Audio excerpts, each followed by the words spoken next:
O Rodrigo está me ajudando hoje a fazer a transmissão pelo Facebook, porque daí já fica gravado, já fica lá. Eu não tenho que subir para lugar nenhum depois. E as pessoas estão me pedindo, porque como a gente tem um horário aqui, né, não dá para... Às vezes não dá para todo mundo, mas depois as pessoas visualizam os vídeos, é bonitinho. Para quem eu mando o link, sempre vem, me retorna. E acho que... sei lá, né? Vamos abrir para as pessoas poderem ver depois também. Enfim, para quem está acompanhando hoje pela primeira vez, o MAPA é um grupo de estudos de fotografia que eu comecei a conduzir agora na pandemia. É um laboratório para mim também, né? Que sou educadora à distância, que estou tentando descobrir novos meios aí de a gente conseguir transmitir diferentes tipos de saberes pela internet. Então, juntei esse grupo e estou compartilhando as pesquisas que eu tenho feito, que também são referências, né? Nas últimas semanas eu compartilhei aqui a Maureen Bisiliá e a Sophie Kali, que eram artistas que eu estava preparando uma palestra sobre referências de pessoas que misturam imagem e texto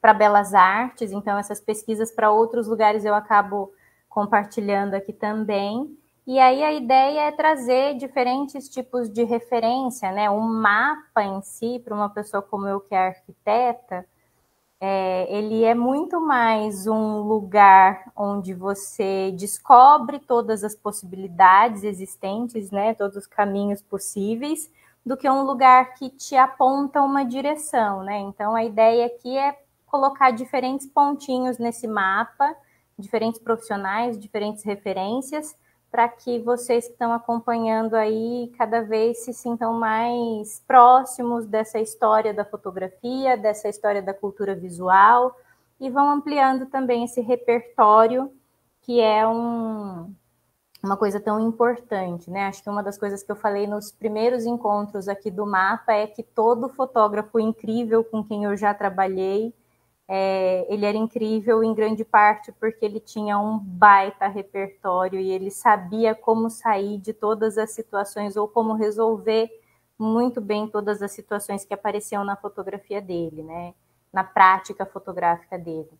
E eu acho que é muito esperto a gente aprender com o trabalho do outro, aprender a como é que o outro resolveu esses problemas, né? Então, já que a gente tem tantas imagens que já foram produzidas, tanta coisa boa que já foi produzida, né? Dá para aprender bastante com elas.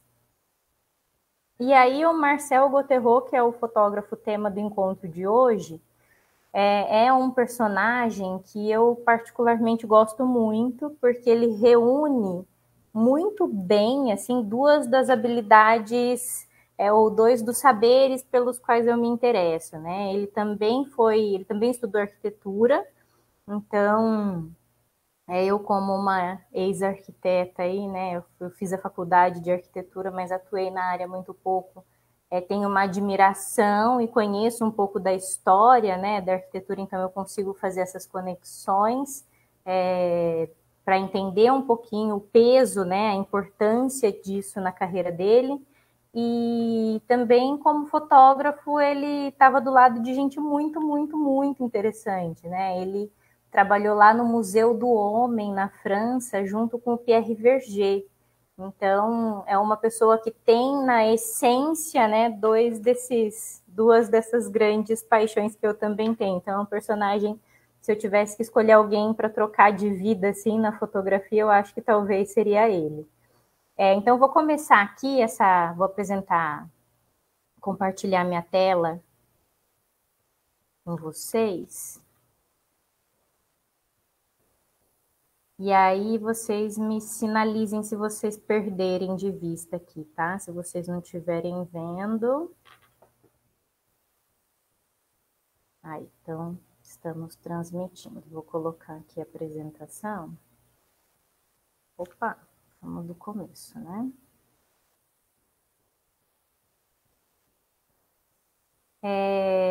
O Marcel Gauthieron, como eu falei para vocês na news que eu mandei agora há pouco, né, com o link aqui para nossa conversa, um dos pontos altos, ou o ápice, né, o grande ponto alto da carreira dele foi justamente a documentação da construção de Brasília. Né? Ele tem uma trajetória bem interessante, bem diferente, que é francês, né? Ele nasceu no início do século passado lá na França, ele morreu aqui no Rio de Janeiro em 96, e aí ele chegou aqui no Brasil, fez esse caminho, né? Igual a Maureen que eu falei para vocês em um dos encontros passados, que leu O Grande Sertão Veredas e se apaixonou pelo sertão, né? Teve um roteiro ali do Guimarães Rosa para visitar o sertão. O Marcel Gauthieroux, ele é um cara que é simpatizante, socialista, comunista, é um estudante de arquitetura, né? Um perfil muito comum ali naquela época, no lugar onde ele estava. E aí, de repente, ele lê o Jubiabá, que é um romance do Jorge Amado, e deixa eu ver se deu certo aqui, que alguém pediu para entrar. Entrou. Ele leu o Jubiabá do Jorge Amado. Só um minuto, gente. Tem mais gente aqui pedindo para entrar. Que é justamente um romance sobre essa coisa do... O principal personagem, ele é grevista, né, em Salvador. Então, ele se apaixona por essa ideia... É líder de movimento grevista em Salvador. Ele é um menino que cresce no morro e lidera os movimentos grevistas. Então, ele olha isso, ele vê, ele imagina, ele visualiza, vislumbra, né, essa situação, essa coisa de revolta popular e sendo ligado ao socialismo e tendo essa... Né, pensando que o nazismo está ascendendo lá na Europa, está crescendo e que daqui a pouco vai estourar a Segunda Guerra, é alguém que está olhando para isso, né? Então, ele decide vir conhecer o Brasil e ele vem no final da década de 30. Então, para começar aqui do comecinho, né, essa é a figura. Ele usava esse tipo de câmera, né, que tem um formato quadrado. Vocês vão ver, isso é muito presente na fotografia dele. Nasceu em Paris, em 14 de julho de 1910. O pai dele era pedreiro, construtor, e a mãe dele era costureira. Aos 15 anos, já influenciado um pouco pelo pai, por essa coisa da obra, ele já era aprendiz de arquiteto e ingressou nessa escola que depois virou a Escola Superior das Artes Decorativas. Ele começou a fazer um curso noturno de arquitetura, mas ele nunca chegou a concluir, assim, ele foi longe, né? Ele estudou bastante, era um curso, acho, de 5 anos, mas ele acabou não concluindo. O que acontece é que nesse período, assim, essa prática da arquitetura, esse aprendizado e essa prática da arquitetura acontece no mesmo momento e no epicentro da emergência do movimento moderno na arquitetura. Então, essa ideia, né, da arquitetura moderna que chegou aqui no Brasil e que a principal manifestação é justamente a construção de Brasília, ele está ali no centro da confusão, né? Os grandes nomes que estavam surgindo nessa época que ele estava estudando e estava praticando. Um dos grandes momentos desse surgimento da arquitetura moderna no mundo é justamente esse pavilhão do Esprit Nouveau, que foi projetado por Le Corbusier e o Pierre Jeanneret para uma exposição de artes decorativas e industriais modernas de Paris em 1925. O que era esse projeto? Ele fazia parte de uma coisa muito maior. Essa coisa maior era um projeto para uma cidade moderna de 3 milhões de habitantes. Então, os arquitetos, os designers, todas as pessoas tinham que desenvolver ideias para essa cidade do futuro, né? Para essa superpopulação, para essa... Eles estavam resolvendo problemas da época, né? Um fluxo migratório do campo para a cidade, as cidades estavam ficando cheias de gente, a superpopulação e coisa e tal, e precisava modernizar. Né? A gente está falando de 1925, então, se a gente olha para um projeto desse lá em 25, é uma coisa que, sei lá, é o oposto do que tem sido construído até então, né? Então, que os meus colegas arquitetos não me ouçam dizer isso, né? Porque é uma redução perigosa de se fazer. Eu deixei ela aqui pela brincadeira, pela piadinha, mas é a primeira tiny house da história, assim. E ela fez muita história, fez muito barulho. Né? A ideia aqui era justamente explorar a eficiência espacial da residência urbana típica. Né? Então, ele começa a pensar, por exemplo, que o telhado não precisa ser um telhado de meia, duas ou quatro águas com telhas romanas. Pode ser um telhado que é uma laje plana de concreto, e esse teto pode ser também um espaço que a gente pode utilizar para ter um terraço, um jardim, para ser um lugar onde você recebe convidados para um jantar, sei lá, sabe, uma área externa interessante, mas que também é parte dessa casa. Então, é esse tipo de solução que ele começa a tentar explorar, né?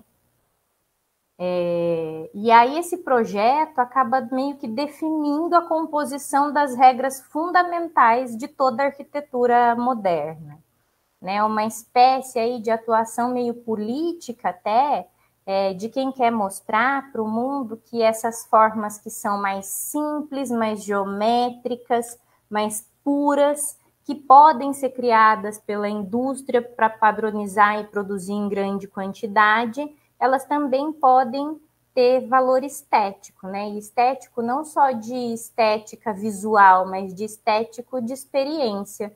Eu sempre que ouço essa palavra estética, eu lembro do meu professor da especialização, Isaac Camargo, que ele dizia assim que estética vem de estesia. E estesia é o contrário de anestesia, né? Enquanto a anestesia é o não sentir, o estesia está ligado ao sentir.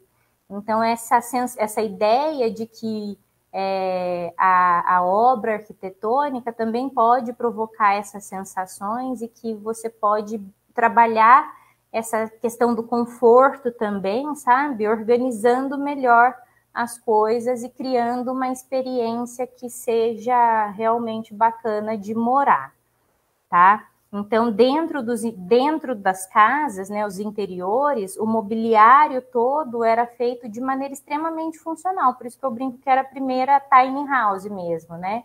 Você reduz o espaço, mas como é que você trabalha essa experiência para que ele ainda seja confortável, né? Para que seja um lugar bacana de estar.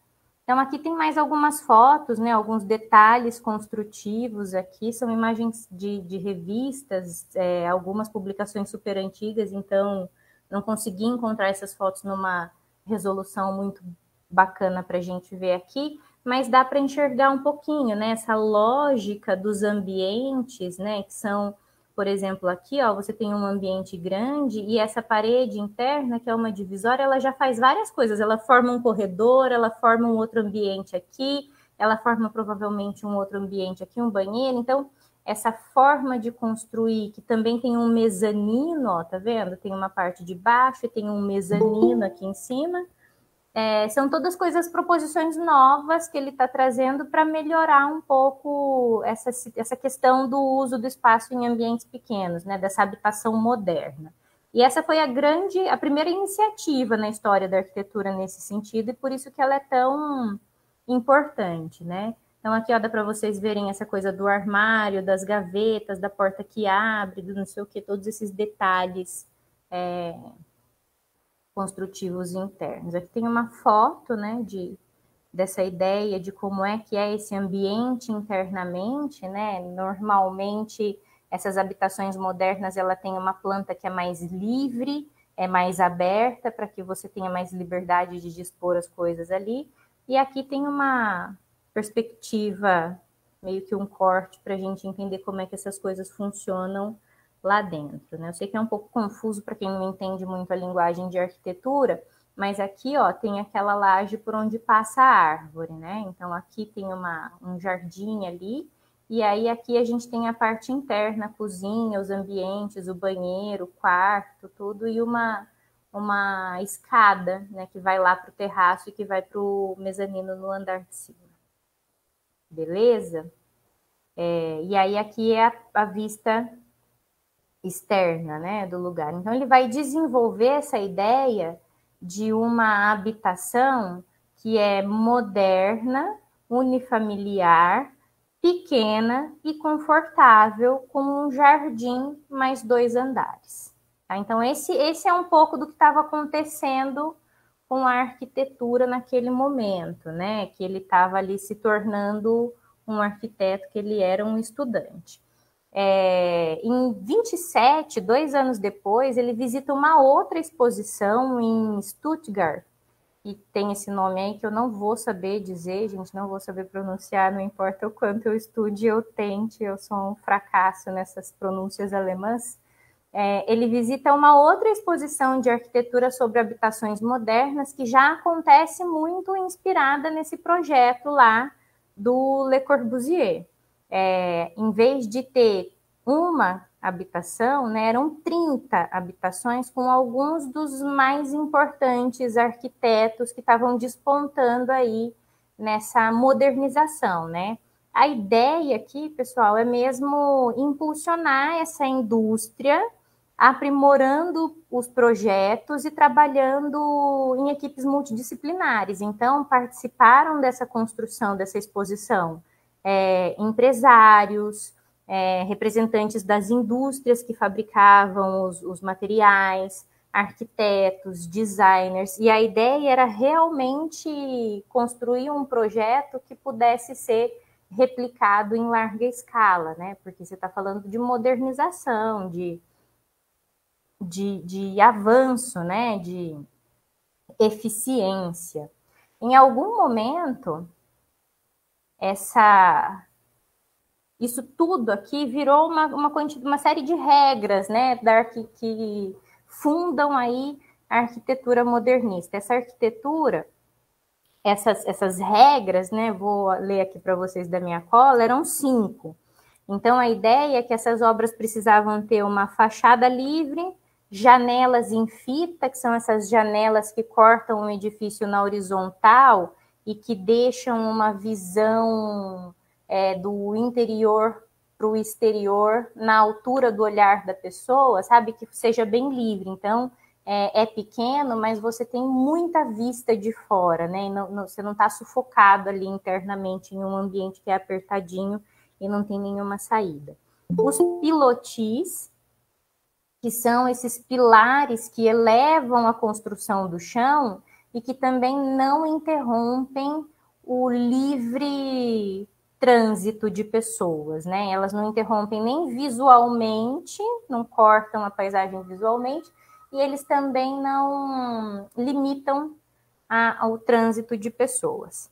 O terraço-jardim, né, essa ideia de que o teto pode ser um elemento plano e que em cima dele podem acontecer coisas, e a planta livre, que é a ausência de pilares dentro dos ambientes, né? Os pilares, eles são externos e você tem um vão muito livre que você pode dispor os ambientes de maneira mais aberta e mais tranquila, tudo mais comunicado, né? Então, assim, a gente vê reflexo disso na nossa casa todo dia, assim, quando o Irmãos à Obra fala uma cozinha aberta, como uma ilha, como não sei o quê, é daqui que nasce essa ideia, tá? Então, aqui é a implantação dessas 30 casinhas, né? Dependendo de quem era o arquiteto, rola um sorteio, né? Você tem esse lote que tem tantos metros, e aí você vai fazer o projeto. Ou era uma coisa mais edifício mesmo, de habitações. Então, eram 30 diferentes projetos, 30 diferentes soluções pensadas por alguns dos maiores nomes da arquitetura mundial, né?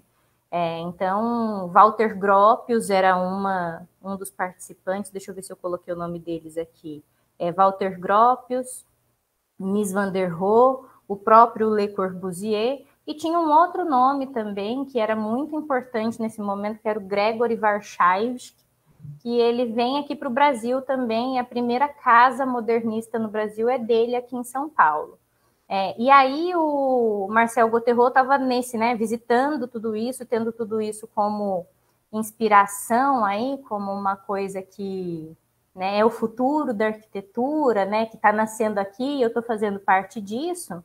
Ele participou de uma série de concursos que tinha esses arquitetos que eu mencionei para vocês como importantes, como jurados, né? Então ele pôs o trabalho dele, o projeto dele, ele participou de uma equipe, lógico, e ele estava ali, né, construindo isso também, ele estava fazendo parte disso. Em um desses concursos, ele venceu 2 primeiros e 2 segundos lugares, né, são diversas categorias, assim.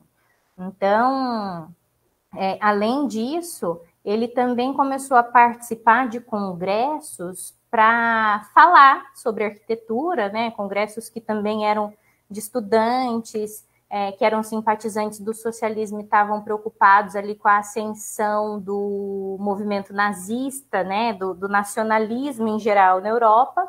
Então, eles estavam muito pensando numa arquitetura que fosse mais social, que fosse menor, que fosse para mais pessoas, né? Então, tem uma conexão aí que a gente vai ver também aqui no Oscar Niemeyer, né? Que também era um arquiteto socialista comunista. Então, quando ele vai palestrar nesses eventos, ele faz esses tributos, né? Ele faz ecoar esse discurso dos grandes nomes com quem ele aprendeu. E ele também está ali defendendo os ideais da Bauhaus, que era uma escola que tinha sido fundada por um arquiteto, o Walter Gropius, em 1919, um pouco antes, então, dessa coisa começar e dessas habitações, né? O projeto do Le Corbusier é de 25, essa exposição em Stuttgart é de 27 e a Bauhaus é de 19. A Bauhaus foi justamente uma escola de arte vanguardista, ela foi fundada na Alemanha pelo Walter Gropius, esse arquiteto, e ela foi responsável aí pela modernização tanto do design quanto da arquitetura. Né? Então, vocês já devem ter ouvido falar dessa escola muito, os ideais dela eram justamente esses que a gente está vendo aí nesses projetos que eu mostrei para vocês. Eu tive uma professora no mestrado que fazia umas conexões muito legais, assim, ela era arquiteta, né? Ela também já era uma senhora quando eu tive aula com ela, o nome dela é Maria Helena, ou eu esqueci o sobrenome, eu preciso procurar, mas ela dava uma disciplina que chamava Arte e Cidade. E aí ela dizia assim que como arquiteta que tinha vivenciado esse período aqui no Brasil, né? No Brasil, a construção de Brasília, por exemplo, é do final da década de 50, 58, 60 ali. Ela fala que nesse período ela chegou aqui em São Paulo e ela tinha muito essa ideia de que assim, com o trabalho dela, ela ia contribuir para uma transformação positiva das sociedades. E ela fala, eu desembarquei na Barra Funda para trabalhar em uma grande cidade, pensando que eu ia trabalhar e melhorar a habitação social, que eu ia construir casa para pessoas que até então não tinham dinheiro para pagar um arquiteto, sabe? Essa coisa da habitação pequena de qualidade, ela tinha uma função social muito grande também junto com ela acontecendo, tá? Então, esse movimento todo aí, ele desemboca de alguma forma nesses projetos dessas residências, né, como um estudo mesmo, mas essa mesma professora também dizia que a Bauhaus ela tinha uma pegada de estar investigando a arquitetura como uma possibilidade de obra de arte total.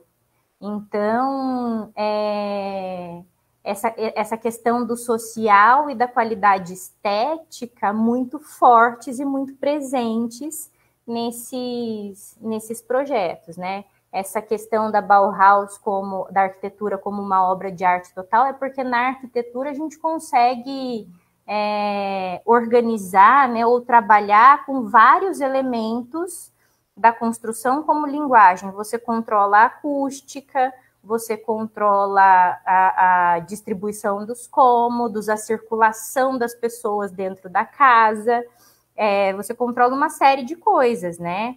De uma certa forma, você pode até condicionar o comportamento humano. Então, tem umas questões também na obra do Niemeyer, né? Eu fiz mestrado em Campinas, e Campinas tem um único edifício projetado pelo Niemeyer. E aí ela dizia que nesse edifício lá, o Niemeyer tinha construído no mesmo andar, tinha apartamentos de 3 quartos, de 2 quartos, de 1 quarto e de uma kitnet.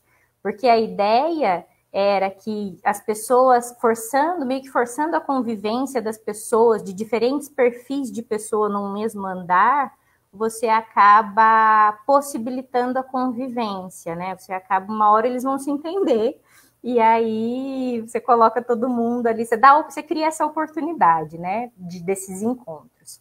E dentro desse apartamento maior, que era de 3 quartos, tinha um quarto de empregada no projeto original e um único banheiro, por exemplo. Então, a ideia é que a empregada more no apartamento, mas que o banheiro seja dividido por todos. Não tem banheiro de empregada e não tem banheiro de patrão, né? Então, é uma coisa muito grande, assim, sabe? De ideologia e de pensar numa solução para as casas, né, para as habitações do futuro e também para as relações do futuro, né? Como é que se transforma isso?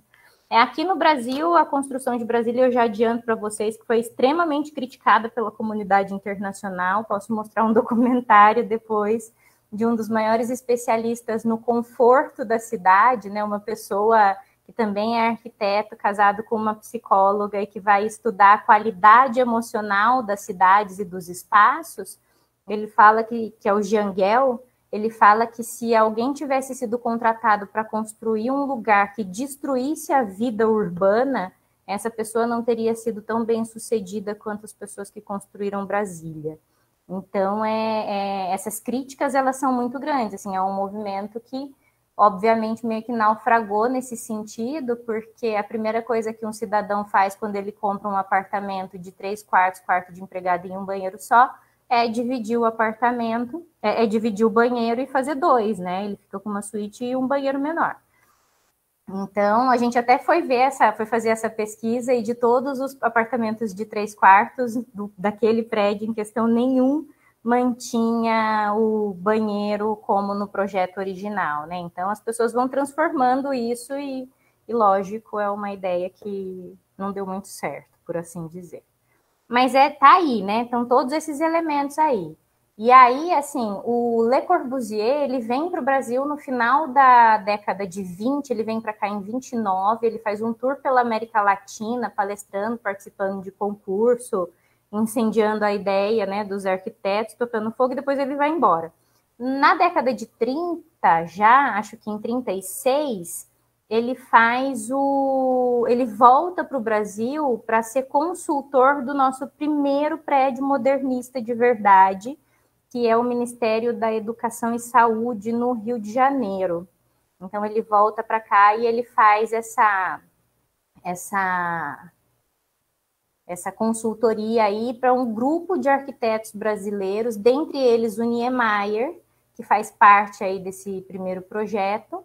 E aí a coisa chega aqui, né? Então, e aqui, chegando aqui, essas ideias, né, dessas habitações, dessa ideia mais moderna de eficiência e coisa e tal, ela é um pouco transformada, né? Vocês podem ver a obra do Niemeyer, por exemplo, ela não é reta como tudo isso que a gente viu, né? Ela tem várias curvas, então essa ideia da criação, da criatividade do arquiteto como uma pessoa com poder inventivo e que vai trabalhar essas escalas, essas formas, ela ganha um corpo maior aqui com Niemeyer, e a obra dele se diferencia, então, um pouco. A arquitetura modernista brasileira acaba se diferenciando um pouco dessa arquitetura do resto do mundo, né?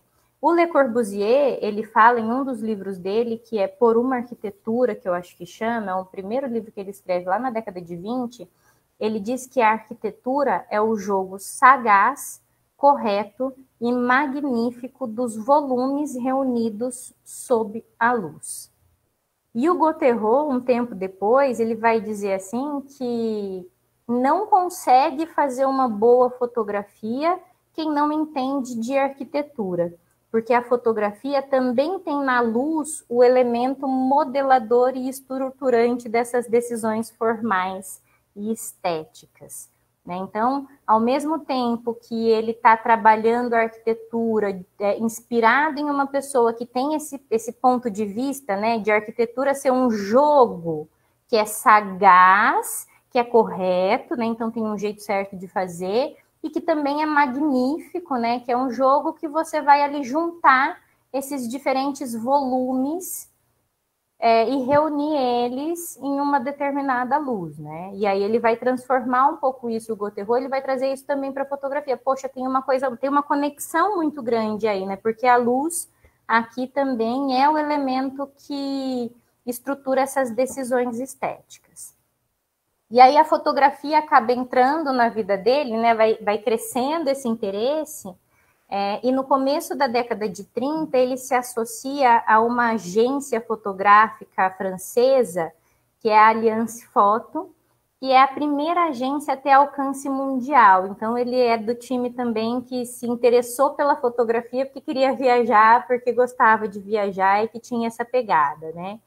Em 36, ele é chamado para participar do projeto do Museu do Homem na França, né? Que é um museu que reúne coleções etnográficas assim do mundo inteiro, e são coleções que envolvem fotografia, artefatos, né? Enfim, é um museu, uma coleção muito grande.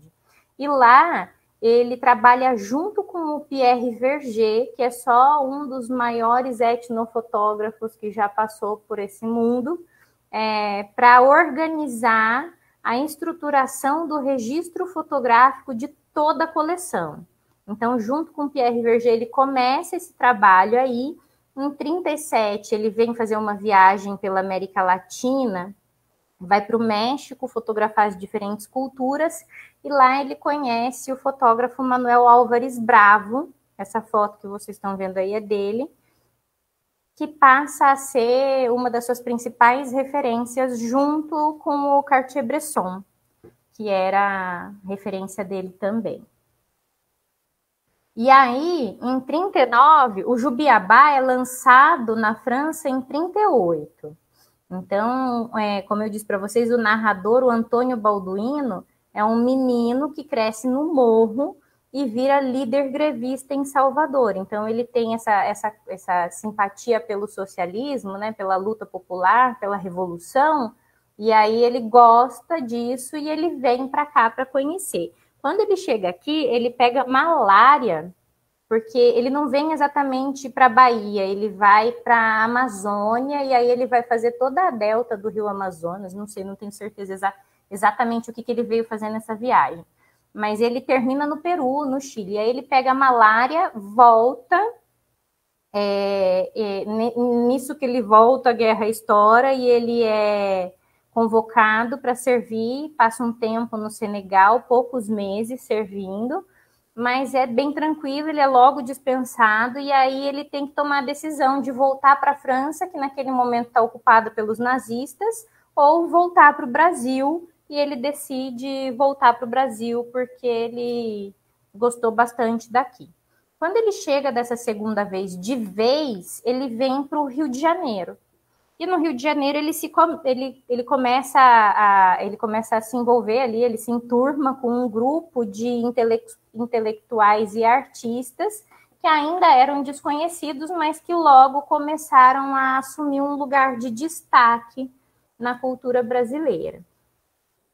Dentre eles os arquitetos, né, como ele, o Niemeyer, todos esses caras aí que estão ainda desenvolvendo, né, estão começando sua trajetória profissional.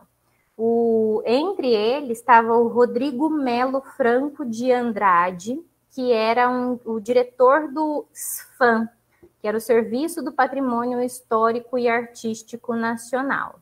E aí eles se conhecem, o Rodrigo olha o trabalho dele, acha incrível e contrata para começar para fazer parte dessa equipe que faz esses projetos de documentação. E aí esses esforços de documentação, eles são realmente insanos, assim, sabe? Porque o Rodrigo Melo era alguém que estava empenhado ali em construir, tinha uma força política interessante ali para que isso acontecesse. E ele começa, então, a fotografar as obras do Aleijadinho, que é já um pouco disso que vocês estão vendo aqui. Então, ele entra na fotografia aqui no Brasil por uma vertente completamente histórica de documentação e de patrimônio histórico mesmo, né? Patrimônio histórico e artístico nacional. E aí, junto com essa vertente que é mais histórica, ele já também começa a desenvolver os primeiros projetos de fotografia junto com o Burle Marx e o Niemeyer. Ele começa ali fotografando o conjunto da Pampulha, em Brasília, que é um projeto do Niemeyer. Então, aqui tem algumas das fotos da Pampulha. Eu acho que todas elas foram feitas pelo Gotero, só essa aqui que eu não tenho certeza, tá, pessoal? Então, aqui também, ó, uma foto, ela tá um pouquinho, a resolução tá um pouquinho baixa, porque você não consegue, o acervo dele é do Moreira Salles, então é bem cuidado e é bem limitado o acesso, assim, né? Eu tô com o livro dele aqui, que o Flávio Demarque me emprestou, inclusive, muito obrigado, Demarque, se você ouvir isso em algum momento, mas é um livro que eu não consigo, como eu fiz com o da Maureen, judiar dele para escanear, então... fotografar também não era fora de cogitação pelo tempo que eu tinha, então eu acabei tendo que pegar essas fotos que estavam disponíveis mesmo na internet. Então, aqui tem uma coisa que ele também começa a fazer, que é trazer o uso, né? Trazer as pessoas não só como escala, mas como indicativo de uso mesmo, né? A pessoa é usada na fotografia de arquitetura. Tem uma coisa na arquitetura, inclusive, que a gente usa em todo tipo de representação, que chama escala humana. Né? Para a gente entender a dimensão da obra, seja numa maquete, numa representação de desenho, a gente coloca a proporção da figura humana. E aí a pessoa consegue, a partir daquilo, ter noção do tamanho que tem a obra construída, né? Aí aqui tem um autorretrato dele aqui, que eu gosto bastante, são vários, ele fez vários autorretratos que ele aparece com uma sombrinha aqui, né? Então ele vai chegar depois nesse registro de Brasília, né? Depois da Pampulha, depois de acompanhar o Niemeyer fala muito bem dele, inclusive, falava até no livro, aqui tem várias citações de como o Niemeyer gostava e elogiava o trabalho. E aí, entre 58 e 60, ele frequenta esse canteiro de obras de Brasília. Brasília foi o JK deu um desafio para o Niemeyer, que era construir Brasília em 1000 dias. Né? Então, como é que você constrói uma cidade do zero em 3 anos? Né? É uma coisa completamente insana, porque se você for pensar que Brasília estava lá no Planalto Central, que naquela época Goiânia ainda era uma capital muito pequena, né? Não tinha todos os recursos que tem hoje, que Goiânia se desenvolve muito com a chegada de Brasília, né? Toda a região ali se desenvolve muito com a chegada de Brasília. Você vai construir uma cidade onde não tem nem recurso material, nem recurso humano, sabe? Você vai levar tudo para lá. Então, é um pouco insano mesmo o projeto, pela velocidade, pelo desafio, por tudo, mas eu também fico muito pensando no Gotero, no que deve ter sido isso para ele, né? Que estava lá acompanhando o nascimento da arquitetura moderna lá na França, e agora aqui, se as casas que eles estavam construindo lá na França, lá na Europa, na Alemanha, eram máquinas de morar, que era como eles chamavam, né, pela eficiência e porque estava tudo tão bem resolvido que era uma máquina de morar, aqui a gente está falando da cidade como uma máquina de viver, você está elevando para outro nível, outro patamar, outro tudo, né? Então imagina o que é para ele, que cresceu e desenvolveu esse tipo de arquitetura, está aqui nesse momento histórico desenvolvendo esse registro dessa construção quase que faraônica, né? É comparável, assim, você vai para o meio do deserto construir uma pirâmide, é um pouco isso, assim, essa coisa do zero eu construo um monumento, né? Lógico que faraônica Outros desafios houveram, né, na época da construção das pirâmides, é lógico, muito mais difícil, muito mais complexo construir sem os recursos que a gente tem aqui, mas é surreal pensar nessa construção. Então, para ele, eu imagino que deve ter sido uma experiência extremamente satisfatória e perturbadora, né? Se a gente vai ver aqui o que acontece dentro dessa construção. E aí, assim, várias pessoas olham para o trabalho dele e falam dessa construção da narrativa do inesperado, porque ninguém sabia o que dava para esperar dali, sabe? Se ia dar certo, se ia conseguir, ninguém sabia. Ninguém nunca no mundo tinha feito nada parecido. Brasília é meio que uma espécie de experimento social que é único no mundo inteiro. Nem antes nem depois tentaram fazer algo parecido. E aqui vocês já estão vendo um pouco de fotos dele, tá? Do Gotteron, dessa construção. Então, como é que ele constrói, né? Quais são os elementos que ele usa na construção dessa narrativa? E aí eu trouxe aqui nessa foto alguns dos mais importantes, assim, a poeira como um elemento que te situa e te contextualiza, né? E essa sombra. Olha só que bacana o que está acontecendo aqui nessa foto. Se a gente pensa aqui, né, nesses elementos que se repetem, minha coisinha está falhando aqui. A gente tem aqui, isso aqui é a construção da esplanada dos ministérios, tá? Então, aqui a gente tem um ministério, 2, a gente tem 3. Esse aqui tá coladinho aqui, tá grudado com o outro que tem lá no fundo também, que me indica que quase não coube, ó, e tem mais para lá, né? Esse poeirão aqui que quase não deixa a gente ver e que dá uma sensação até de sufocamento, né? Do que deve ser respirar nesse lugar. E aí, do lado de cá, onde ele está, nesse primeiro plano, a gente tem uma sombra que me indica um padrão de repetição. Então, quando eu vejo essa foto aqui, eu falo assim, olha, lá está acontecendo um tanto, e para cá, para trás de mim, é outro tanto desse, sabe? Então, ele vai usando esses elementos para dar conta do contexto, né, de como essas pessoas estavam, qual era a situação, a condição que essas pessoas estavam construindo esse lugar, estão levantando esse monumento, né, quase, e a sombra como esse elemento que mostra que para cá, para trás, tem muito mais, tem outro tanto desse aqui.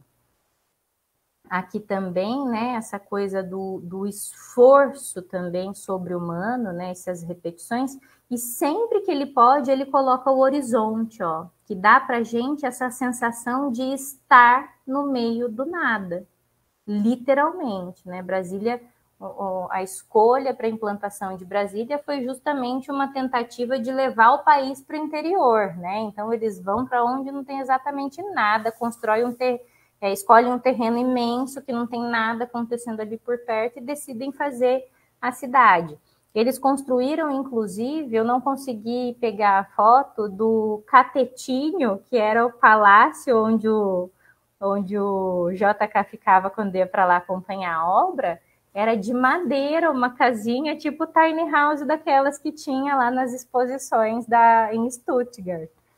E tudo de madeira, assim, super pequenininho, super temporário, sabe? Então era uma vibe muito... não sei, assim, eu acho que a sensação de chegar num lugar desse e ver isso acontecendo sei lá, é desproporcional, né? Deve ter algum momento que você fala, não vai dar certo. E o próprio Niemeyer fala isso, né? Que a construção de Brasília, pela rapidez, pelo desafio, por não sei o quê, foi uma coisa muito rápida e que se hoje ele fizesse isso de novo, ele gostaria de fazer com mais calma, né? Em uma entrevista. Hoje não, porque ele já morreu, mas quando ele falava sobre a construção de Brasília, era com essa sensação, assim, do desafio, do sufoco, que foi, e ele também diz outra coisa que perguntaram para ele quanto ele ganhou pela construção de Brasília, ele falou que ganhou como um funcionário público federal, assim, por todo o tempo. E que quando as pessoas, outros clientes, queriam contratá-lo para construir projetos, como aconteceu com o Banco do Brasil, que queria contratar ele para fazer uma sede, e pagar mais para ele ganhar mais dinheiro, ele falava que ele não fazia esse tipo de coisa porque ele estava empregado e que ele só podia fazer as coisas, as demandas que viessem do trabalho dele, né? E aí aqui de novo, né? Essa coisa da poeira, desse poeirão, esse tanto de chão que também é um tanto de terra e que te mostra que tudo que passa, eu já tô ficando alérgica só de ver essa poeira, meu nariz já começa a trancar, gente. E aí você vai vendo, né, que é um elemento que faz parte da construção do trabalho, que faz parte, que ele se apropria disso para ajudar a construir esse clima.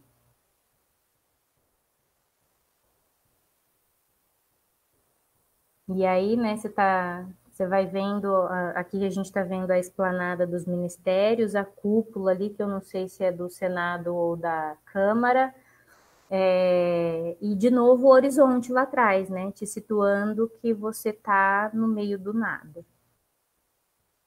Aí outra coisa que aparece bastante na obra dele é essa ideia de grandiosidade e de esforço.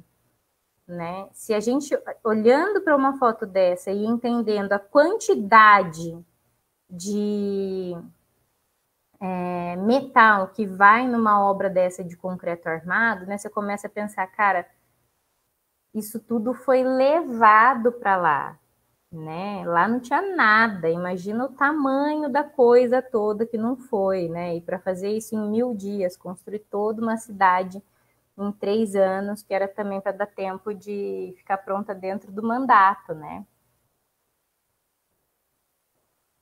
Então, você já começa a ter aqui esses desenhos maravilhosos, né? Essa curva da arquitetura também já começa a aparecer aqui, mas é uma sensação de trabalho infinito, né? De trabalho que não vai acabar. Eu queria dar essa ideia para o Dória, vai que dá certo ele falar que tem 3 anos para terminar o metrô aqui. Daqui onde eu moro já tem 5 anos que eu moro aqui, ia ficar pronto para a Copa e nada, até hoje eu não tenho metrô nada. Podia ser assim, né, também. Aqui eles estão construindo também a cúpula, não sei se é do Senado ou da Câmara, que eu não sei qual que é para baixo, qual que é para cima. Alguém está falando alguma coisa aqui no chat. A Ju deu uma risada, né, Ju? Então, você tem essa noção, né, do tamanho do esforço. E outra questão, esses trabalhadores, para o Goterro, que tem esse fundo social, né, essa coisa comunista, que estava já lá desde a Europa percebendo isso, né, e trabalhando essas questões, ele também começa a se questionar, né, mas e aí, aqui nesse lugar tem espaço para essas pessoas que estão construindo? Né? Onde elas moram? O que está acontecendo? A Ju está falando que cúpula para baixo é o Senado. Era disso que ela estava rindo, que eu não sei qual que é para cima, qual que é para baixo. Então, ele também vai fotografar essas cidades satélites que estão surgindo, ele vai fotografar esses trabalhadores, ele vai fazer isso de um jeito extremamente sensível e bonito, né? É bem, bem bacana o trabalho dele mesmo. Ela estava rindo do metrô, gente. Mas é isso, né, Ju? Aqui perto da minha casa é uma lástima. A obra é imensa, faraônica também. E parece que está na mesma há 5 anos. Aqui, de novo, essa sensação de grandiosidade, né? E as pessoinhas funcionando como aquilo que eu falei para vocês, de dar a sensação do tamanho, da escala, né? Essa escala humana.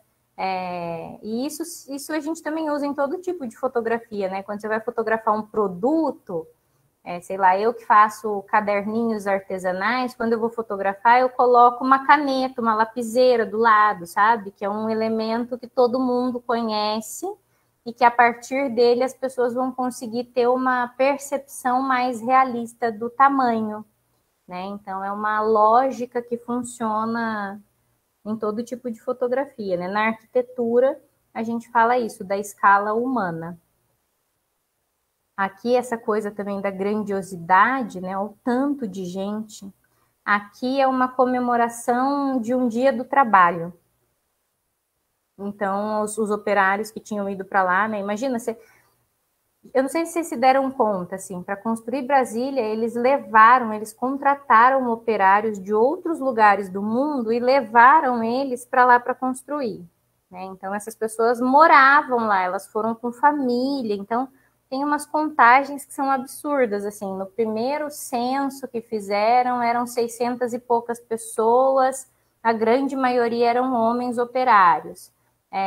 Um tempo depois, no outro censo que fizeram, já eram mais de uma centena de milhares de pessoas, né? Então, as famílias já tinham todas ido, já tinha chegado mais gente para conseguir terminar a construção a tempo. Então, realmente foi um movimento humano também de pessoas para aquela região, que são as pessoas que acabam formando, né, os habitantes ali de Brasília também. A ideia é que o plano piloto fosse um lugar onde coubessem todas essas pessoas, né? Mas eles começaram a ver que não, assim, porque a Casa dos Operários é uma das primeiras cidades satélites que foi fundada, chama Sacolândia. E chama Sacolândia porque a casa das pessoas, dos operários, né, que construíram a cidade, eram de sacos de cimento. Então, essa divisão, essa quebra social também começa a entrar no radar, né, do Boterro e do próprio Niemeyer. E aí, uma coisa curiosa de pensar é que, assim, se a gente está falando na década de 60, a gente teve todo sei lá, um primeiro século da cidade com pessoas, 50 anos talvez, né, com pessoas que não tinham nenhuma conexão com o lugar, né, pessoas que estavam lá. Brasília não era uma cidade natal exatamente de ninguém, assim, né? Então, essa conexão com a terra natal dos operários cria um espaço que não é exatamente um espaço de pertencimento, né? Demora um pouco para que a vida surja de fato naquele lugar e para que as relações de afeto com um espaço, como o espaço que é terra natal de alguém, se consolide, né? Essa sensação se consolide. Eu tenho um amigo que mora em Brasília, que nasceu em Brasília, mas que os pais dele são do Ceará e foram para Brasília logo depois da construção, porque era uma oportunidade de vida, né? Se eu não me engano, o pai dele foi trabalhar, não tenho certeza, ou algum parente foi para trabalhar na construção e acabaram ficando. Então, ele, da família dele, é uma pessoa que tem 40 anos hoje, foi o primeiro que nasceu em Brasília, né? Que vê em Brasília uma cidade com quem ele tem essa conexão, né, de terra natal. Isso é muito louco, porque a gente passa uma vida, né? Eu que vim do Paraná, vou passar a vida inteira dizendo, olha, gente, eu nasci no Paraná, nasci no Sul, não sei o quê. É uma coisa que a gente carrega com a gente, né? E por muito tempo a cidade existiu sem que ninguém tivesse essa conexão mais forte, né, de terra natal. E aí você vai começar a pensar essa coisa da sociologia e tudo, explica um pouco isso, né? Uma cidade com quem ninguém tem uma conexão de afeto, né? Com quem ninguém tem essa relação de esse aqui é meu lugar, é uma cidade que ela tem mais espaço para as abstrações, né? E aí tem um outro livro que chama Metrópole e Abstração, que começa a falar de todos esses problemas ou todas essas questões que surgem quando a cidade começa a crescer e virar um lugar abstrato, né, onde as relações já não têm mais tanto peso.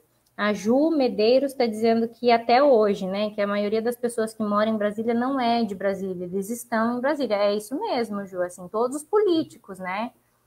Você tem os senadores, os deputados federais, eles saem dos seus estados e vão para Brasília. Eles estão, né? Os apartamentos lá funcionais, eles são super rotativos. A gente sempre vê essa confusão do deputado que está no apartamento, que devia ter saído e que não sei o quê, né? Então, rolou uma confusão dessa com a Tabata Amaral, inclusive, quando ela foi eleita nessa última eleição. Então, realmente é uma cidade que é um território meio árido nesse sentido, né? Porque não dá para subestimar a importância desse tipo de relação. Aqui da construção da Catedral de Brasília, e a Catedral de Brasília é uma coisa muito legal de a gente parar um pouquinho para pensar e para entender qual é a lógica dessa construção, né? Nesse mesmo livro que eu falei para vocês, Metrópole e Abstração, o autor chama Ricardo Azevedo, ele vai falar um pouquinho dessa construção do ambiente da metrópole, né? Teve um momento ali na arquitetura, também no urbanismo, em que, e na história da cidade, né, que teve essa diferenciação entre capital e província. Quando acontece essa diferenciação entre capital e província, a gente precisa ter um espaço que... O que a gente está fazendo é dividir, né? A capital é o espaço que cedia o poder. Então, essa capital, ela precisa ter... o território dela, as obras nesse território precisam refletir o poder que ela cedia, que essa cidade, que essa capital cedia. Então, à medida em que as capitais vão se estabelecendo ali na Europa, vai se desenvolvendo um tipo de traçado urbano, um tipo de prática urbanística, que é a prática justamente do aqui esse lugar cedia um poder, né? O poder está aqui. E aí essa ideia do monumental, do brincar com a percepção das pessoas, para que elas enxerguem, para que esse poder fique claro enquanto elas estão transitando pelo espaço. E aí, né, o plano de Brasília, que é o plano piloto, ele estabelece, inclusive, um eixo monumental, né? O eixo monumental, ele está lá que seria o corpo do avião, né? Chama plano piloto, inclusive, o projeto do Lúcio Costa, porque tem o formato de um avião. Esse corpo do avião seria o eixo monumental, onde está o Palácio do Alvorada, o Senado, a esplanada dos ministérios, a Câmara dos Deputados, o edifício administrativo ali, que eu esqueci o nome dele, enfim. Tudo isso está ali nesse eixo monumental. E esse eixo monumental, ele tem uma perspectiva única, assim, você vê as coisas de muito longe. Eles colocaram, inclusive, uma torre que é para você subir e ter uma visão geral ali desse eixo monumental. E é um lugar, é realmente impressionante, assim, eu não sei quantos de vocês já foram para Brasília, mas estar ali é uma experiência surreal, assim, sabe? Eu acho que eu nunca fui em um lugar tão peculiar, né? Então, no eixo monumental tem essa característica do levar o olhar para onde o poder está sediado, né? Porque você só tem monumento também se você tem um espaço vazio e se esse monumento é visto de longe. Então, esses blocos, esses prédios, essas construções todas, elas meio que são uma escultura, né? Uma espécie de escultura que você consegue ver de muito longe. E aí, dentro dessas esculturas, a Catedral de Brasília é um ótimo exemplo para a gente analisar, porque ela tem uma série de elementos que remetem a essa coisa do uso, né? E dessa intenção do arquiteto com mexer com as nossas sensações. Esse tipo de urbanismo lá que eu falei que surgiu lá atrás chama urbanismo barroco. Se vocês quiserem pesquisar e aprofundar os estudos nisso, é por esse caminho que vocês têm que pesquisar. Podem me falar também que eu mando uns textos aí, se alguém quiser, que é um momento bem legal da arquitetura. Mas voltando aqui para a Catedral de Brasília, ele quis fazer uma coisa que fosse sublime, que levasse a atenção para o céu, né? Então tem aí essa coisa que são esses pilares todos colocados como se fosse uma coisa que está subindo mesmo para o céu e te conectando com Deus, né? Essa coisa do subir para o alto e te conectar com Deus é uma coisa que está presente em toda obra religiosa. Mas o que acontece aqui que é diferente dos outros lugares, né? É que essa construção, ela permite também aquela coisa que eu falei da conexão entre o externo, o interno e o externo, né?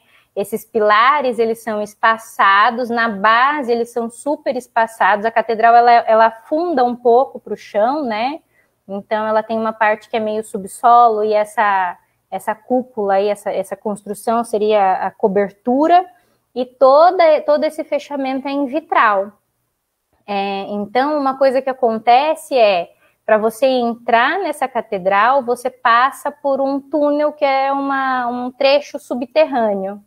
Nesse trecho, seu olho vai se acostumando a pouca luz, porque ele é um trecho relativamente longo, assim, você anda uns 10 metros embaixo do chão para conseguir entrar na catedral. Então, nesses 10 metros, você tá lá. Brasília tem um monte de luz, né? Uma coisa assim, o céu de Brasília é uma coisa surreal, parece que é sempre meio-dia, aquela luz intensa, assim, aquela coisa. Você sai desse ambiente, entra num subsolo sem janela, seu olho a sua pupila, né, vai se adaptar ali, ela vai abrir para você se adaptar àquela situação de luz que é pouca. E quando você, enfim, entra na catedral, esses vitrais, essa coisa que é colorida, sabe? O eco que tem lá dentro, a acústica, é uma coisa que dá até sei lá, você até para pensar se você não precisa se converter, sabe? Porque é uma sensação muito sabe? Aquela coisa de muita luz, o seu olho se acostumando de novo. Então, tudo isso são estratégias para que a arquitetura realmente demonstre ou provoque no usuário, né, esse tipo de sensação. Vocês estão quietinhos hoje, hein, gente? Vocês podem falar, não é porque a gente está transmitindo no Facebook, vocês não podem falar nada. Pode falar. Uma curiosidade, assim, na verdade é uma dúvida minha, né? Essa estrutura da catedral, ela seria mais ou menos como... Eu acho que é o Museu do Louvre que tem na França, que tem aquela parte de vidro em cima. É mais ou menos essa mesma estrutura? A mesma ideia? Não, lá é outra ideia, né? Lá é uma coisa super limpa e coisa e tal. Aqui a gente está falando de uma construção que foi feita com esse fim religioso. O Rodrigo está perguntando se é uma catedral ecumênica. Não, Rodrigo, é uma catedral católica. Eu fui à missa lá, inclusive, porque dizem, né, essa coisa do urbanismo barroco diz que se você dizem, né, as pessoas que vão, eu nunca fui, se você vai numa catedral barroca, com canto barroco, com a missa, né, no ritual barroco todo, você não tem jeito de não sair de lá convertido. Então, Rafa, né, também já complementando a resposta para você, isso tudo aqui não tem paralelo, tá? A Catedral de Brasília não tem paralelo em nenhum lugar do mundo, a não ser por essa ideia de construir provocando sensações, né? E essa sensação está muito relacionada a essa questão da conversão e da transformação ali da pessoa quando está entrando nesse espaço. O Louvre, eu conheço pouco dessa pirâmide, né? Que é aquela coisa de vidro que tem ali, eu não sei qual é a sensação que ela provoca nas pessoas. Mas um lugar muito legal para vocês que querem conhecer outros lugares que têm essas lógicas é o Museu Judeu em Berlim, que é o Museu do Holocausto, que foi feito por um arquiteto, que eu esqueci o nome dele agora, porque eu sempre esqueço o nome das pessoas, mas que depois eu trago para vocês. Ele também ganhou o projeto para a reconstrução das Torres Gêmeas nos Estados Unidos. Mas ele fez todo o projeto com essa ideia de provocar nas pessoas, nos visitantes, sensações próximas às que os judeus sentiam nos campos de concentração. Então, é uma vertente da semiótica aplicada à arquitetura, sabe? Mais ou menos. Que é você saber, entender uma linguagem, saber o que ela provoca e aplicar esses elementos deliberadamente para que essas sensações sejam causadas nos usuários. Não entendi, né? Porque eu tinha ficado com dúvida dessa parte, assim, porque como eu nunca tive em nenhum dos dois lugares, eu achei que, na hora que você mencionou que, tipo, é como se fosse um local subterrâneo com vitrais, eu achei que fosse mais ou menos a mesma lógica, assim, estruturalmente, né? Não nesse ponto das percepções, né? Até mesmo porque o barroco, ele trabalha muito com a grandiosidade, né? Ele sempre teve essa questão do refinamento e ter o poder, né? Através da grandiosidade, do ouro, de todos esses elementos, né? é legal a gente pensar no barroco também como um movimento que responde à reforma protestante, porque o barroco meio que foi patrocinado pela Igreja Católica, né? Então a Igreja patrocina porque ela começa a perder fiéis para as religiões protestantes. Então, como é que a gente trabalha a conversão das pessoas, né? A reconversão, como é que a gente traz de volta essas pessoas que a gente está perdendo? E aí eles começam a patrocinar muitos artistas, né, para desenvolver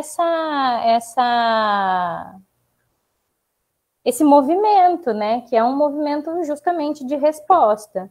Então, eu acho bem interessante quando a gente pensa por esse sentido, né? Porque o Adorno, o Barroco, o Rococó, eles estão muito presentes ali.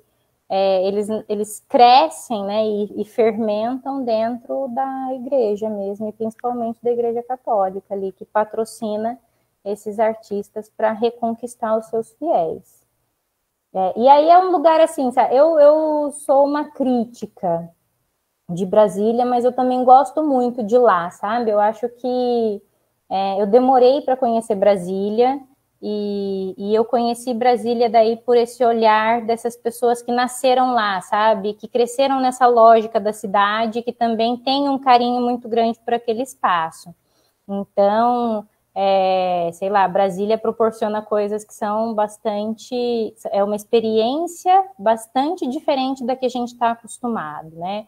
Tanto quando você está passeando pelo eixo monumental, quanto quando você conhece alguém que mora em um desses apartamentos, que está ou na asa norte ou na asa sul, né?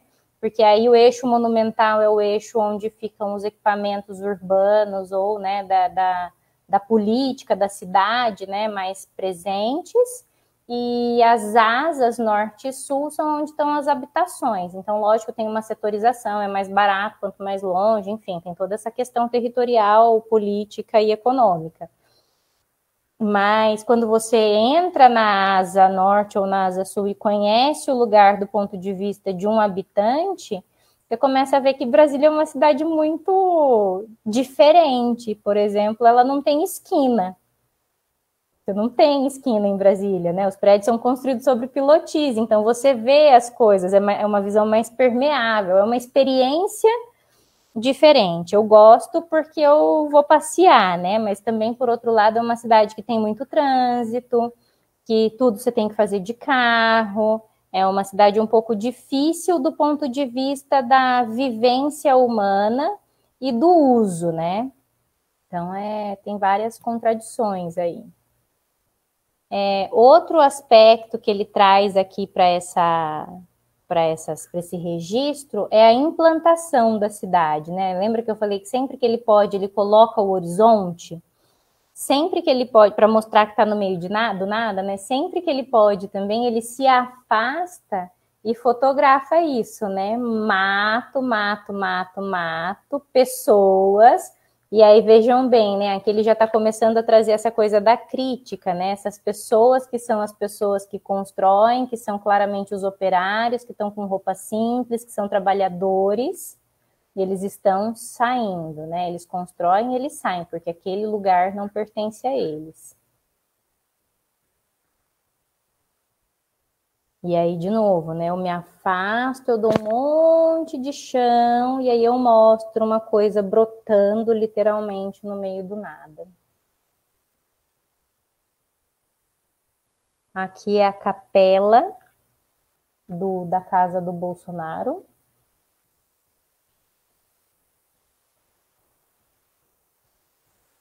E aqui, deixa eu pegar o livro aqui, eu tenho essa foto, eu falo direitinho para vocês o que é cada uma das coisas que a gente está vendo aí. Eu sei que um deles é o Palácio do Alvorada, que é a residência do Bolsonaro, mas eu sempre me confundo também, viu, gente? Conheço, estudei, vi, mas na hora do vamos ver mesmo, eu não lembro de nada, assim, Aquele lá de trás é o Palácio do Alvorada, talvez, também não tenho certeza mais. Não achei a foto aqui. Cadê você? Tem umas vistas noturnas no livro também, que são muito bonitas, gente. Se vocês puderem, quando acabar a pandemia, vão lá no Moreira Salles, dar uma folhadinha no livro, que ele também tem alguns contatos. Não achei aqui, gente, mas depois eu coloco essas informações para vocês, tá? Então, estão vendo? Assim, é literalmente o nada, né? E a cidade que é construída ali no centro do Brasil. Outra questão que ele traz muito presente nas fotos é a escala, que eu já mencionei para vocês, um pouco da escala humana, né? Para a gente ter a noção do tamanho da obra em comparação ao tamanho da proporção humana, e esse domínio completo e absoluto da luz. Porque numa situação dessa, você não tem muito por onde fugir, não é uma coisa que dá para iluminar, né? Um brancão, ele está fotografando em preto e branco, porque era a possibilidade, né? Então, você vem aqui com um branco que deixa o céu branco, que, dependendo, dificulta tudo. Então, você tem que ter o domínio total e completo para que as formas não fiquem chapadas, né? Então, é uma fotografia muito calma, né? Muito do tripé, muito do posicionar, muito do esperar a coisa acontecer, a luz baixar para chegar deitada e iluminar nesse degradê que a gente vê aí e que denuncia a forma dessas cúpulas. Ao mesmo tempo, ele está colocando ali duas pessoas que estão andando para que a gente não perca de vista a grandiosidade, essa noção de escala. A Ju está dizendo aqui no chat que quando ela foi a Brasília, ela teve aquela sensação de uau, mas ao mesmo tempo de eu não sou daqui, eu não sou aqui. É isso mesmo, Ju. E essas fotos trazem muito isso também. Sei lá, Enfim, também eu fico pensando em como ele se sentiu lá, sabe? Em o que foi isso para ele, né? Deve ter sido uma experiência genial, por isso que eu falo, se eu acho que eu gostaria de trocar de vida com ele, se eu pudesse escolher alguém da fotografia para trocar. Acho que foi uma vida extremamente interessante. Aqui de novo, né, as cúpulas do Senado e da Câmara. A Ju já me falou aqui, eu já esqueci, cúpula para baixo é o Senado, então aqui no primeiro plano a gente vê o Senado e no outro a gente vê a Câmara dos Deputados. Senado para baixo, executa. Boa, Ju. Câmara para cima, escuta o povo. Maravilhoso. Nunca mais esqueço. Aí aqui continua, né, mais essa coisa da luz, do horário exato, que ilumina lá dentro também, ó. Né, uma coisa muito legal na fotografia de arquitetura, dessa coisa mais criteriosa, né? A gente que é arquiteto, quando vê uma foto assim, a gente fica procurando alguns elementos para ver se o fotógrafo é bom mesmo, sabe? Um dos elementos que são muito analisados assim é essa coisa dos pilares. Ó, se você olha uma foto do Gotteron, um pilar nunca junta com o outro, sabe? A gente tem mais elementos lá dentro, ó, mais pilares. Mas é tudo muito organizadinho a ponto de você não ter nenhum juntando com o outro, sabe? Você consegue ver a separação de todos eles. Aqui, que eles são alinhados, é uma coisa fácil, assim, mas quando você vai fotografar, tipo, dentro da Oca, aqui em São Paulo, tem aquele monte de pilar, você fica quase enlouquecido tentando soltar todos eles. E aqui também, né, essa coisa dessa nesguinha que respeita essa divisão das formas. Um passinho para lá, ele cola essas duas, um passinho para cá também ele cola, e aí você perde esse desenho, que é o desenho da própria obra, né? Se você for olhar nas outras fotos dele, sempre quando a coisa junta, é uma coisa que junta de um jeito que faz sentido, né? Que tem uma estruturação de elementos que é sempre muito interessante. Aqui já são fotos de Brasília pronta, né? Já finalizada, mas ainda vazia. Tem outra coisa que é isso aí, né? A cidade ficou pronta, saem todos os operários, ela tá vazia. né? Ainda não veio ninguém morar aqui. Olha que doideira isso, né? Aqui os arcos invertidos na estrutura aqui do Planalto.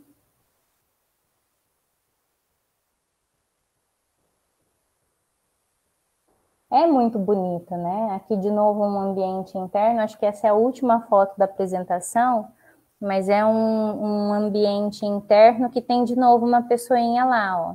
Tá vendo? Que tá dando pra gente essa sensação. E essa escada aqui, olha isso, né? Que coisa mais incrível. É teatral total. Essa aqui a Ju tá falando que é o Itamaraty. Ou é o outro que eu falei dos pilares, que eu falei que era o Planalto, troquei, então. A Márcia está falando que a gente explora muito também a perspectiva, talvez para descrever essa profundidade. Então, Márcia, a perspectiva é justamente um dos elementos do urbanismo barroco, né? Porque você quer criar um monumento, você precisa colocar ele numa perspectiva que direcione o olhar para ele. Então, meio que está na foto, mas também está lá, né, no projeto, na coisa construída.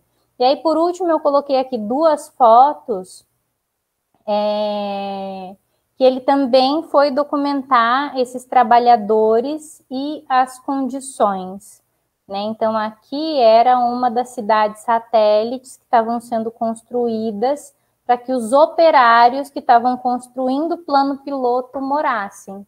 E aí essas eram as condições. Eu acho que a próxima aqui também tem, ó, aqui um outro trabalhador da construção na Sacolândia, né, que eu falei para vocês que foi essa primeira cidade satélite. Teve uma outra que era oficial, né, que era meio que uma espécie de dormitório para os trabalhadores. Deixa eu parar a apresentação aqui, que ela acabou, aí eu posso ver vocês.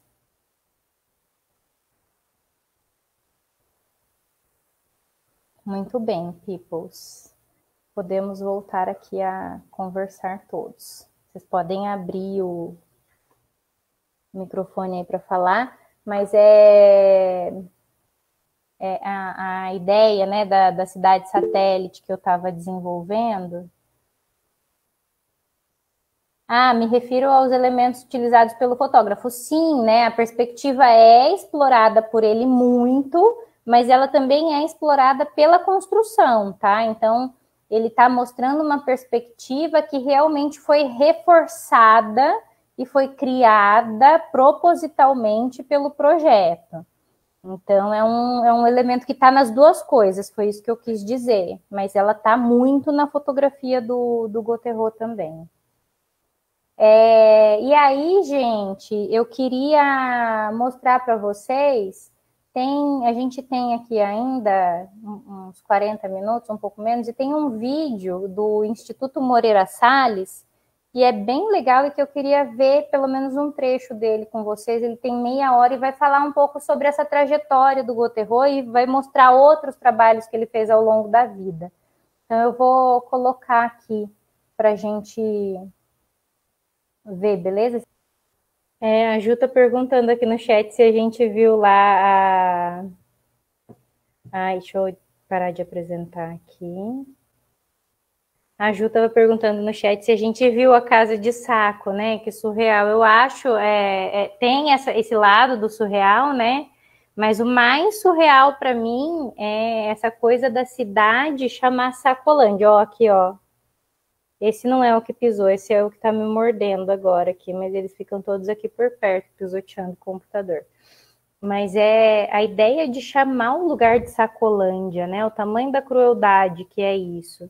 E aí todas essas cidades satélites iniciais, elas têm uma pegada assim, né? Uma outra cidade satélite muito inicial chama Candangolândia, né? E aí Candango eram os operários mesmo, era uma referência direta a esses operários. E se vocês procurarem Candangolândia Brasília, ela chama assim até hoje, né?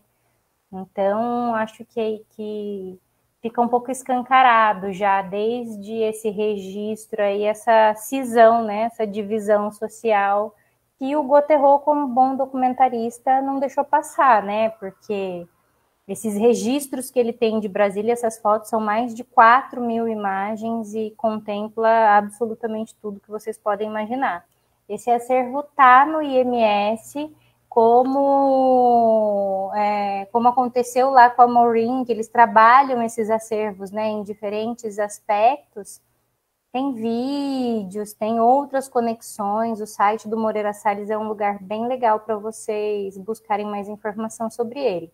Tem um outro também, uma outra aula que eu estou colocando aqui no chat para vocês, de fotografia de arquitetura, da Bebete Viegas, que é uma fotógrafa de arquitetura super bacana, e aí ela está falando um pouco sobre o trabalho dele também. Ela fala de vários outros fotógrafos, é bem legal essa aula inteira, mas acho que é o quarto fotógrafo que ela fala é o Gauthieron, e ela fez o mestrado dela, né, sobre esse registro de Brasília. Então é alguém que também vale muito a pena ouvir falando sobre ele. E aí outros lugares é o Moreira Salles mesmo, tem bastante coisa lá, se vocês procurarem, digitarem o nome dele, vocês vão ver bastante coisa. Beleza, gente? Queria ouvir de vocês um pouquinho o que vocês acharam antes de a gente terminar e encerrar aqui nossa transmissão também.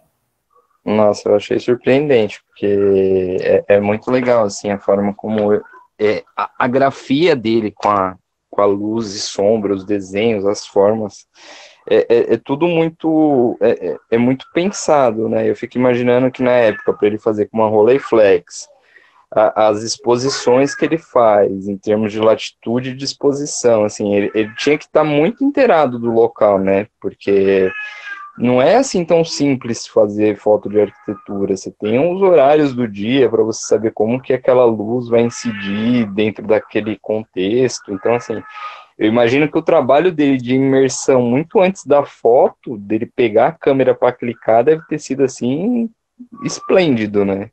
Não, eu concordo. Eu acho que é uma imersão de uma vida, né? De estudo de arquitetura, de ver nascer esse movimento moderno, né? Da arquitetura, essa redução, essa questão da funcionalidade, essa questão da máquina de morar, da máquina de viver, né? Isso estava tudo muito introjetado nele, né?